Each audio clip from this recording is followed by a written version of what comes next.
Estamos en el epílogo de un mediocre debate citado por la senadora que hoy ha fungido muy bien como telonera de Sergio Fajardo, porque hay que entender que a esta senadora, que sabe que su intento por la presidencia de Colombia va a ser un gran fracaso, pues lo único que le queda es inmolarse, insultar a todos los congresistas, a toda la clase política y buscar abrir así el camino para su gran amigo Sergio Fajardo.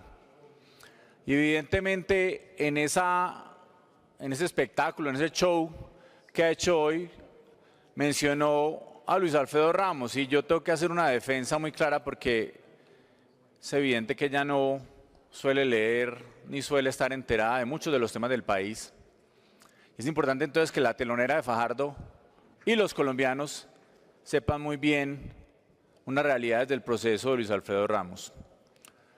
Luis Alfredo Ramos fue, y ahí hay una presentación, Luis Alfredo Ramos fue víctima de 7 falsos testimonios, todos ellos ya debidamente imputados en la Fiscalía General de la Nación. Voy a leer los nombres rápidamente de los falsos testigos: Carlos Enrique Areiza, Mauricio Palacio Tejada, Juan Carlos Sierra, Andrés de Jesús Vélez, Pablo Hernán Sierra, Jorge Eliezer Valle, Yesisi Castañeda. 7 falsos testimonios. Uno no necesita corromper a la justicia para demostrar que hay 7 falsos testigos en contra de uno. Pero como si no fuera suficiente, la Procuraduría General de la Nación pidió la absolución. La senadora, que tiene 20 procesos en su contra en la Corte Suprema de Justicia, procesos penales, ninguno ha avanzado, debe saber que el 2 de marzo de 2017 la Procuraduría pidió la absolución para Luis Alfredo Ramos por los supuestos vínculos con parapolítica. Más falsos no pueden ser. Pero como si no fuera suficiente, voy a contar las actuaciones de Leonidas Bustos en el proceso de Luis Alfredo Ramos. La senadora, que muy bien ahora lo dijo la senadora Villas Morales, la senadora citante, la telonera de Fajardo, amiga de Bustos, para buscar la impunidad de los magistrados de la Corte Suprema y de la Fiscalía, no debe conocer que Leonidas Bustos avaló la detención preventiva de Luis Alfredo Ramos, que lo tuvo 3 años y 3 meses privado de la libertad. Negó en 2 ocasiones el recurso de apelación donde se solicitaba la libertad de Luis Alfredo Ramos. Decidió el llamamiento a juicio contra Luis Alfredo Ramos y se retiró de la Corte Suprema de Justicia en abril de 2016 y no estuvo en el momento en que fue puesto en libertad Luis Alfredo Ramos, no por otra razón diferente a que no existían ya razones para mantenerlo privado de su libertad. Habrá que preguntarle a los 2 ponentes del caso Luis Alfredo Ramos si han recibido algún tipo de insinuación o coima. Los magistrados José Luis Barceló y Heider Patiño. Pero bueno, la senadora, que entre otras se ha robado más de 60 millones de pesos del sueldo, 60 millones de pesos de los recursos públicos porque se va para medios de comunicación, no debe conocer que Luis Alfredo Ramos estuvo 1.183 días privado de su libertad. ¿Quién corrompería para estar privado de su libertad 1.183 días? Y que pese a que en marzo de 2017 se hicieron los alegatos de conclusión y que tienen 50 días para fallar, este es el momento en que no existe fallo absolutorio a favor de Luis Alfredo Ramos. Repito, ya casi 6 meses después de los alegatos de conclusión, este es el momento en que no existen fallos, el fallo absolutorio a su favor, pese a que, repito, existe claridad sobre los 7 falsos testimonios que ha habido en su contra. Y me queda, por último, simplemente recordar algunas retractaciones. A la senadora que entrega pizza y no tamales, y saludos a los que aguantan frío en las calles capitalinas esperando a que les entreguen su pizza. En el 2009, en una audiencia de conciliación de la mencionada senadora, dijo, y voy a decirlo, la siguiente, ahí está el... 1 minuto para el senador Ramos. La senadora dijo que no existía prueba alguna de que Luis Alfredo Ramos haya recibido apoyo o haya sido elegido por los paramilitares. Lo dijo ella misma, tiene su firma el documento de conciliación, repito, en abril de 2019, no sé, el mayo de 2019, es exactamente el 4 de mayo de 2009. Así que para los colombianos es muy bueno saber y desenmascarar las mentiras de la senadora que, repito, funge más como telonera de una campaña política de Fajardo porque la suya será una fracasada campaña presidencial. Y yo la tengo denunciada desde junio de 2016. Uno de los 20 procesos penales en su contra es de los que yo le interpuse por una denuncia por injuria y calumnia, que no se ha movido. Y ya le he dicho varias veces que la quiero ver en la Corte Suprema de Justicia, porque de mentiras no puede vivir la política en Colombia. Y para mentirosa, la telonera de Fajardo. Muchas gracias, señor presidente. Tiene el uso de la palabra el representante Rodrigo Lara, presidente de la Cámara de Representantes, y se prepara el senador Eber Bustamante.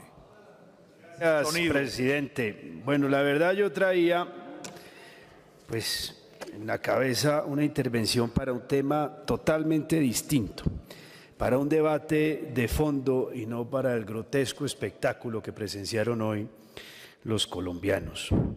Yo primero oí la intervención del senador Jorge Robledo y la empecé a oír en un momento en donde él decía básicamente que aquí en Colombia todos, absolutamente todos los partidos políticos, todos los movimientos políticos eran responsables del estado de cosas y de la corrupción. Todos, naturalmente, excepto él y el suyo. Y el de su aliada circunstancial, en este caso, que es la doctora Claudia López. Todos menos nosotros. Porque eso es, y ese es el mensaje de fondo que se transmite.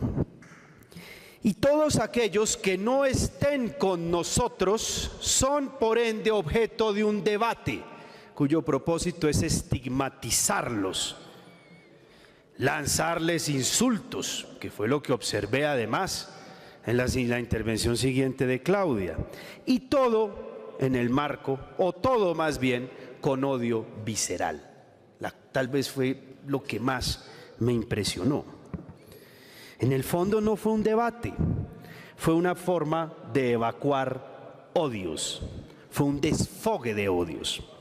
Yo nunca había visto esto.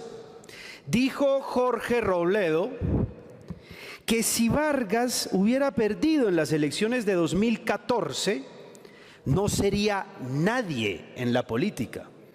A mí no se me ocurre expresarme así de ningún competidor o de ningún otro congresista o de ningún otro candidato. Luego dijo Claudia que Vargas es un fracasado, un pobre pisco. Y lo que más me impactó, el que la debe es porque la teme. El que la debe, la teme. Eso es un lenguaje absolutamente escatológico.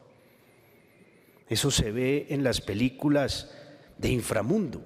El que la debe, la teme. Todo esto, todo ese odio destilado desdice de cualquier mensaje y del fondo de cualquier debate. Ahora bien, en el relato, porque esto es un relato, esto es una narrativa construida por el senador Jorge Enrique Robledo, él anuncia o empieza hablando del caso Odebrecht, de la supuesta financiación de Odebrecht en las campañas 2010-2014. Un hecho sobre el cual se explayó, habló ampliamente, pero son hechos que por supuesto no son producto de su investigación, no son producto en lo absoluto de ninguna construcción propia, de su propia cosecha. Esto es el fruto de una investigación norteamericana, de la justicia brasileña y de la investigación que ha adelantado el fiscal general de la Nación y que conocemos todos por los medios de comunicación. Después de estos refritos, hace un salto de tigre para decir que según un medio de comunicación, Germán Vargas Lleras fue el responsable de la costa. fue el responsable de la costa y como no tiene el coraje para acusarlo de haber participado en la obtención de estos recursos o de haberlos administrado, simplemente se lava las manos y dice, ¿por qué no lo investigan? Obviamente su propósito aquí no es la verdad, sino sembrar un manto de duda con un efecto de manipulación muy hábil. Eso es como si yo dijera o hiciera el mismo silogismo. Usted apoyó a Samuel Moreno con amplio entusiasmo, como señala Galán dijo que cuando fue puesto en acusación eso era producto de una investigación del DAS para perseguir al Polo. Por ende, ¿por qué no se investiga al doctor Robledo? ¿Por qué no se le investiga entonces? Yo no me atrevería a hacer ni a sacar esa conclusión respecto de usted, doctor Robledo, a menos que mi propósito fuera enlodarlo y desprestigiarlo. Y luego de... ¿Cuánto tiempo necesita? ¿Un minuto está bien? Dos minutos. Gracias. Y luego de cebarse en Germán Vargas, hace otro salto de tigre, otro salto olímpico para cebarse en otro de sus enemigos, que es Néstor Humberto Martínez. Y aquí también faltó mucho coraje de su parte porque no se atrevió a acusarlo. Simplemente dijo, Noticias 1 señala que Néstor Humberto nombró fiscales delegados por orden de Bustos o para comprar su elección con fiscales de Bustos. Pero obviamente usted no acusa, simplemente dice Noticias 1 señala. Otra forma no de acusar, sino de enlodar, de sembrar un manto de duda. Y como no se atreve a probar, dice no lo puedo probar porque en últimas allá entregan información por cuentagotas. Justifica la misma flaqueza de su propio debate. Y luego salta nuevamente, otro salto de tigre, y dice, El Tiempo sacó un artículo en donde dice que en el caso de Bustos hubo 42 investigados que se habrían beneficiado de Bustos, para poder justificar otro salto de tigre y decir, y a Germán Vargas lo absolvieron. Miren esas falsas causalidades. Obviamente usted, pues como no se trata aquí de hacerle honor a la verdad, no precisa que lo absolvieron porque quien lo acusaba se retractó y fue condenado por falso testimonio, porque no se trata de la verdad. En resumidas cuentas, porque veo que ya se me acaba el tiempo y le ruego ya que me deje concluir, no voy a entrar al caso de Claudia porque solo fueron insultos, con una desmesura absoluta, en donde señala que 377 miserables votos son una votación atípica, porque fue lo que obtuvo Vargas en Arauca, pero concluye igual que Robledo, hay que volver a investigar a Vargas. Para resumir, el propósito de esto no es nada distinto.